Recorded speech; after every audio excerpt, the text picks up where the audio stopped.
Israel ഒരു അടിക്ക് വേണ്ടി ദാഹിക്കുകയായിരുന്നു. അമേരിക്കയുടെ വെടിനിർത്തൽ കരാർ ഇസ്രായേലിനെ വലിയ രീതിയിലുള്ള അടികളിൽ നിന്ന് അല്ലെങ്കിൽ സംഘർഷങ്ങളിൽ നിന്ന് പിറകിലേക്ക് വലിച്ചപ്പോഴും നെതന്യാഹു ഒരു സംഘർഷത്തിന് വേണ്ടി അല്ലെങ്കിൽ തൻ്റെ രാജ്യത്തിൻ്റെ സംരക്ഷണത്തിന് വേണ്ടിയുള്ള ഒരു കവചത്തിന് വേണ്ടി ദാഹിച്ചിരിക്കുകയായിരുന്നു.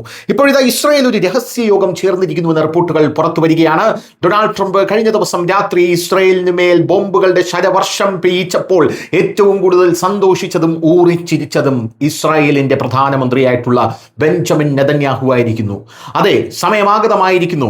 ലബനന് നേരെയും ഇറാന് നേരെയും ശരവർഷങ്ങൾ ചെയ്ത് ഇവന്മാരെ സമ്പൂർണ്ണമായി നശിപ്പിച്ചു കളയാനുള്ള സമയമാണ് ആഗതമായിരിക്കുന്നത്. ഇല്ലെങ്കിൽ ഭാവിയിൽ ഇറാന്റെ ആണവ ബോംബുകൾ വീണ് ഇസ്രായേൽ സമ്പൂർണ്ണമായി നശിച്ചെന്നിരിക്കും.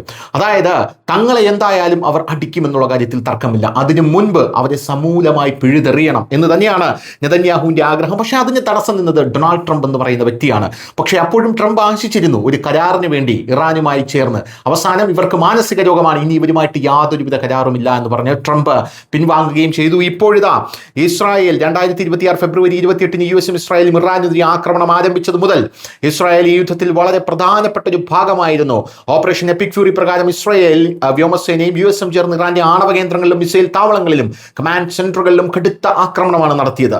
ഈ ആക്രമണങ്ങളിൽ ഇറാന്റെ പരമോന്നത നേതാവ് അയത്തുള്ള അലി ഖമേനി കൊല്ലപ്പെട്ടു. ഇത് ഇസ്രായേലിന് വലിയ വിജയമായി കണക്കാക്കുന്നു. ഇസ്രായേൽ പ്രസിഡന്റ് നെതന്യാഹു വളരെ കാലമായി ഇറാനെ ഇസ്രായേലിന് ഏറ്റവും വലിയ ഭീഷണിയായി കണക്കാക്കുന്നു. എന്തായാലും 2026 ജൂലൈയിൽ യുഎസും ഇറാനും തമ്മിൽ പുതിയൊരു ഏറ്റുമുട്ടൽ ആരംഭിച്ചതോടെ നെതന്യാഹു അടുത്തിടെ ഒരു പ്രധാന പൊതു ചടങ്ങ് തന്നെ റദ്ദാക്കി രഹസ്യമായി ഒരു യോഗം നടത്തിയതിനു പിന്നിലെ യഥാർത്ഥ അർത്ഥം എന്താണ് എന്നുള്ള ചോദ്യമാണ് ഉയർന്നു വരുന്നത്. ഇസ്രായേൽ ഇപ്പോൾ ഈ യുദ്ധത്തിലേക്ക് വലിയ തോതിൽ കടക്കാൻ പോവുകയാണോ? അടുത്തിടെ നെതന്യാഹു ഒരു പൊതു ചടങ്ങ് റദ്ദാക്കുകയും സുരക്ഷാ ഉദ്യോഗസ്ഥരുമായി അടച്ചിട്ട വാതിലുകൾക്കുള്ളിൽ ആരുമറിയാതെ ഒരു രഹസ്യയോഗം നടത്തുകയും ചെയ്തു.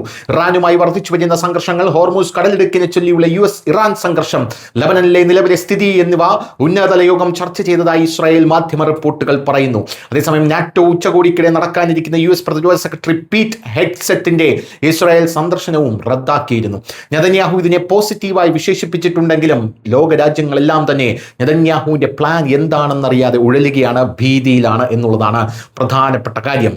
എന്തായാലും ഇറാന്റെ ആണവ പദ്ധതി പൂർണ്ണമായും പൊളിച്ചു മാറ്റാൻ, ഇറാനെ തന്നെ ഈ ഭൂമുഖത്ത് നിന്ന് ഇല്ലാതാക്കേണ്ടത് നെതന്യാഹുവിന്റെ വലിയ ആവശ്യമാണ്. അത് അദ്ദേഹം പരിപാടികളിലും പൊതുവേദികളിലും പറഞ്ഞിട്ടുമുണ്ട്. News desk, news India Malayalam.